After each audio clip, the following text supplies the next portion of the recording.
तब तो वह तोता भागने लगा। भागत भागत वेद व्यास के आश्रम सुगना आयो। भागत भागत वेद व्यास के आश्रम सुगना आयो। भागत भागत वेद व्यास के आश्रम सुगना आयो। भागत भागत वेद व्यास के आश्रम सुगना आयो। व्यास पत्नी के मुख मारग गर्भाशय माहि समायो। व्यास पत्नी के मुख मारग गर्भाशय माहि समायो। व्यास पत्नी के मुख मारग गर्भाशय माहि समायो। व्यास पत्नी के मुख मारग गर्भाशय माहि समायो। पीछे व्यास कुटी पर शंकर पहुँचे आनी। हुंकारी भरे माता पार्वती। पीछे व्यास कुटी पर शंकर पहुँचे आनी। हुंकारी भरे माता पार्वती। कहते अमर कथा शिव शंकर भोले दानी। हुंकारी भरे माता पार्वती।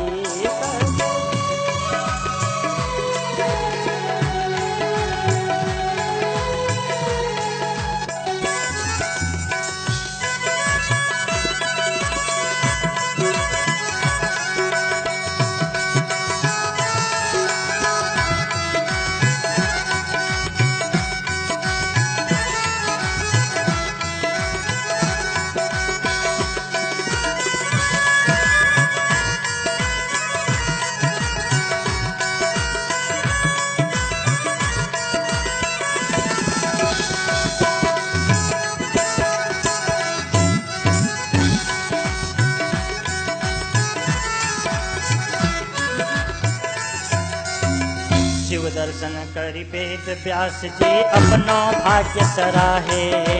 शिव दर्शन करि वेद व्यास जी अपनो भाग्य सराहे। शिव दर्शन कर वेद व्यास जी अपनो भाग्य सराहे। शिव दर्शन करि वेद व्यास जी अपनो भाग्य सराहे। सहज अतिथि सत्कार हेतु आमंत्रित करनो चाहे। सहज अतिथि सत्कार हेतु आमंत्रित करो चाहे।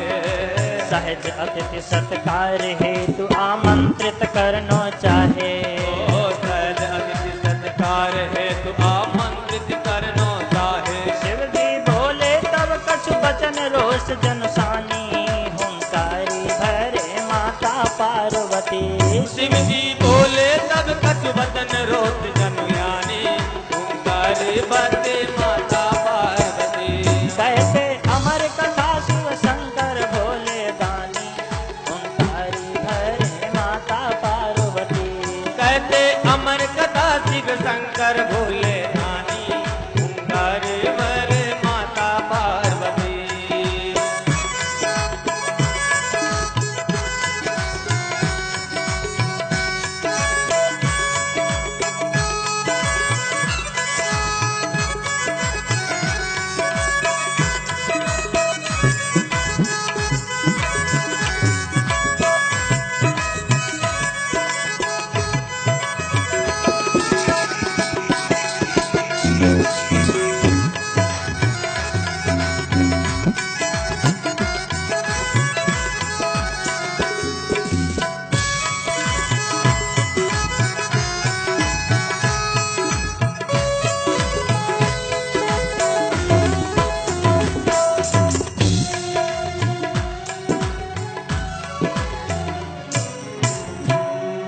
अब तो वह तोता भागते भागते व्यास जी के आश्रम में पहुंच गया।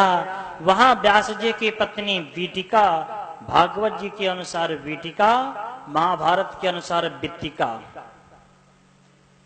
जमुहाई ले रहे थे। वह तोता व्यास पत्नी के मुख मार्ग के माध्यम से गर्भाशय में पहुंच गया। पीछे से भगवान शिव भी आ गए। भगवान शिव का दर्शन करके व्यास जी ने अपना भाग्य सराहा और आतिथ्य स्वीकार करने के लिए आमंत्रित करने लग गए। तब भगवान शिव ने कहा, व्यास जी मैं आपका आतिथ्य फिर कभी स्वीकार करूंगा, अभी तो आप हमारे चोर को अपने घर से बाहर निकालो। व्यास जी ने कहा, आपका चोर? हाँ, हमारे यहाँ चोरी हुई है।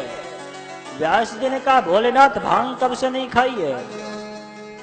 बोले, जब कथा सुनाने बैठा था तभी खाई थी। व्यास जी ने कहा, भोलेनाथ कहीं आपने ज्यादा भांग तो नहीं खा ली? क्यों? आपके घर में है ही क्या जो चोर चोरी करेगा? तब भगवान शिव ने कहा कि हमारे घर से उसने अमर कथा चुराई है। शंकर जी से व्यास जी कहने लग गए, अब तो मुझे पूरा विश्वास हो गया कि आपने भांग ज्यादा खा रखी है। जब किसी ने अमर कथा सुन ली तब वह मर कैसे सकता है? और वैसे भी जिसको आप मारना चाहते हो वो कोई साधारण तो नहीं है। जरा ध्यान लगा करके देखो, भगवान शिव ने नेत्र बंद किए हैं, ध्यान लगा करके देखा, जिस सुख को मारने के लिए आ रहे हैं यह सुख गोलोक धाम का राधा कृष्ण का लीला सुख है। राधा कृष्ण के श्राप के कारण यह सुख इस पृथ्वी पर परीक्षित को बहाना करके जगत का कल्याण करने आया है। तब तो श्री शंकर जी ने व्यास जी से कहा, आज बहुत अनर्थ हो जाता यदि मैं इसको मार देता। व्यास जी से विदा लेकर के शंकर जी वापस चले आए हैं। इधर श्री सुखदेव जी अपनी माँ के गर्भ में 12 वर्ष तक निवास करते हैं। श्री सुखदेव जी ने अपनी माँ के गर्भ में 12 वर्षों तक निवास किया। एक दिन व्यास जी ने सुखदेव जी से कहा, बेटा बाहर निकलाओ। व्यास जी ने कहा, पिताजी मैं बाहर नहीं आऊंगा। क्यों? यहां रहकर के तुम्हारी माँ को कष्ट हो रहा होगा। पिताजी कष्ट देने वाले तो कोई और ही होते हैं, मेरी माँ को जरा सा भी कष्ट नहीं हो रहा। फिर भी बेटा बाहर तो आ जाओ। नहीं, मैं बाहर नहीं आ सकता। क्यों? क्योंकि मैंने सुना है इस संसार में जैसे ही जीव जन्म लेता है उसको तुरंत माया घेर लेती है। मुझे भगवान की माया से डर लगता है। जब तक भगवान आकर मुझे आश्वासन नहीं दे देंगे तब तक मैं यहां से बाहर नहीं निकलूंगा। व्यास जी ने कहा, मैं भी 24 अवतारों में से एक हूं, तुम मेरी ही बात मान लो। बोले, आप तो पुत्र मोह के कारण कह रहे हो। अंत में व्यास जी ने भगवान नारायण का स्मरण किया। भगवान नारायण आए हैं और आकर के कहने लग गए, बेटा सुखदेव, संसार में 3 प्रकार के लोग होते हैं। एक मायाधीन होते हैं, एक मायाधीश होते हैं और एक मायातीत होते हैं। संसार के जीव मायाधीन हैं, मैं मायाधीश हूं और तुम मायातीत हो। यह माया तो तुम्हारा कुछ कर ही नहीं सकती है, तुम गर्भ से बाहर आ जाओ।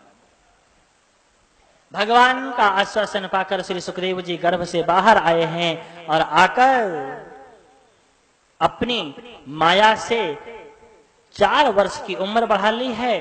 12 वर्ष तो गर्भ में रहे, 4 वर्ष की अपनी माया से बढ़ा ली। 16 वर्ष के हो गए, अपनी नाल पर, अपने कंधे पर अपनी नाल डाली, जंगल की ओर चल दिए।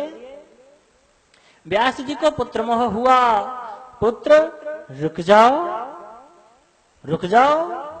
लेकिन सुखदेव रुक नहीं रहे हैं। अब तो व्यास जी पीछे चलते जा रहे हैं, सुखदेव जी आगे चलते जा रहे हैं। सुखदेव जी ने देखा ये पिताजी मेरा पीछा नहीं छोड़ेंगे।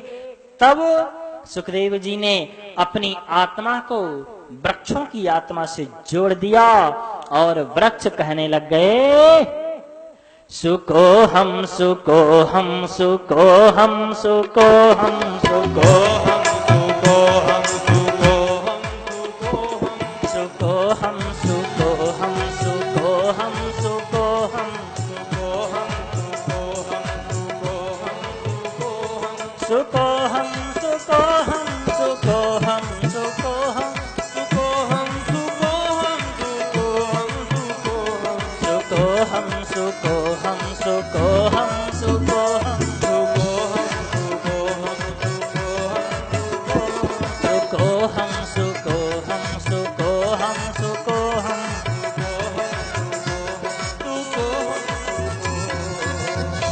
सभी वृक्ष कहने लग गए, आपको सुख चाहिए ना, मैं सुख हूं, चलो मुझे ले चलो। सब कहते हैं मुझे ले चलो। व्यास जी समझ गए, मेरा पुत्र कोई साधारण नहीं है, ये तो सर्वभूत हृदय है। ऐसे सर्वभूत हृदय का निवास तो जंगल में ही होना चाहिए। व्यास जी वापस चले आए हैं। यही श्री सुखदेव जी ने कुछ समय के बाद भागवत का अध्ययन करके महाराज परीक्षित को सुनाया है। यही मेरे गुरुदेव हैं। श्री सूत जी महाराज ने अपने गुरुदेव के जन्म की कथा को बतलाया और फिर भगवान के 24 अवतारों का वर्णन किया। श्री सूत जी से शौनक जी ने पूछा, इस भागवत का प्राकट्य कैसे हुआ? तब कहते हैं कि इस भागवत का प्राकट्य महर्षि वेदव्यास ने किया। एक बार महर्षि वेदव्यास कुछ खिन्न मन से बैठे हुए थे, 17 पुराणों की रचना कर दी, 4 वेदों की रचना कर दी, 6 शास्त्रों की भी रचना कर दी, महाभारत जैसा ग्रंथ भी लिख दिया, लेकिन फिर भी नहीं है। अब तो अशांत भाव से बैठे हुए थे। देवर्षि नारद आए हैं, पूछने लग गए हैं कि आपके दुख का कारण क्या है?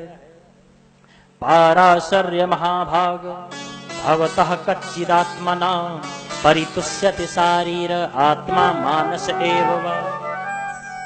हे पराशर नंदन, मुझे लगता है कि आपका मुख कुछ चिंतित है, क्योंकि सच्चाई तो कभी छिपाई नहीं जा सकती। इसीलिए तो किसी ने कहा है, सच्चाई छिप नहीं सकती झूठे कर उसूलों से।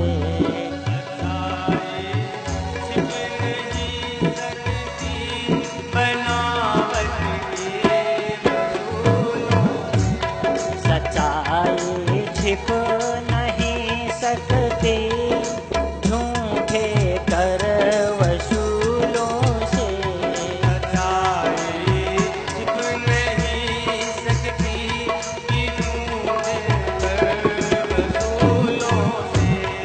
कभी खुशबू न आ सकती, कभी कागज के फूलों से।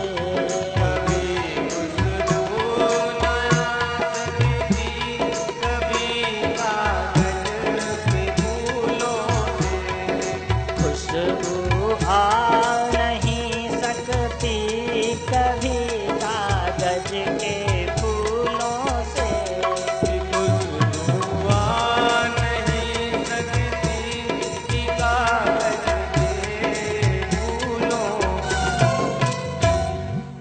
सच्चाई छिप नहीं सकती, चाहे कितना भी प्रयास कर लो। लेकिन लोगों ने कहा, हम तो सच्चाई को भी छिपा सकते हैं। आजकल का विज्ञान बहुत आगे चल रहा है। वो कहता है कि हम सच्चाई को भी छिपा सकते हैं। कैसे? सच्चाई छिपा कैसे सकते हो? नहीं छिप सकती है। तब उसने कहा, सच्चाई छिप भी सकती है अगर आपस में मेल हो। सच्चाई छिप भी सकती है अगर आपस में हो। सच्चाई छिप भी सकती है अगर आपस में मेल हो। सच्चाई छिप भी सकती है अगर आपस में हो। खुशबू आ भी सकती है अगर कागज में तेल हो। खुशबू आ भी सकती है अगर कागज में तेल हो। खुशबू आ भी सकती है अगर कागज में तेल हो। खुशबू आ भी सकती है अगर कागज में तेल हो। सच्चाई छुप भी सकती है अगर आपस में मेल हो। सच्चाई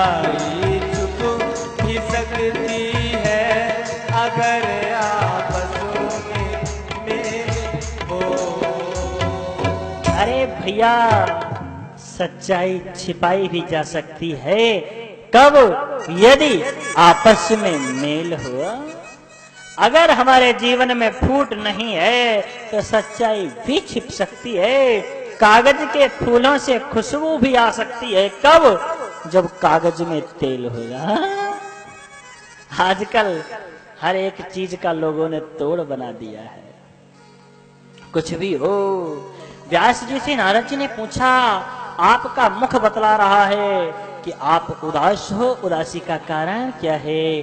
तब व्यास जी ने कहा, मैंने 17 पुराण लिखे, 4 वेद लिखे, 6 शास्त्र लिखे, लेकिन किसी से कोई भी फर्क नहीं पड़ा। आज मेरा मन अशांत है। तब नारद जी ने कहा, अगर आप अपने मन को साफ करना चाहते हो, जीवन सुधारना चाहते हो, फिर तो एक ही रास्ता है कि आप संतों का संग पकड़ लो, आपका जीवन सुधर जाएगा। संतन के संग लागिरे तेरी अच्छी बनेगी, संतन के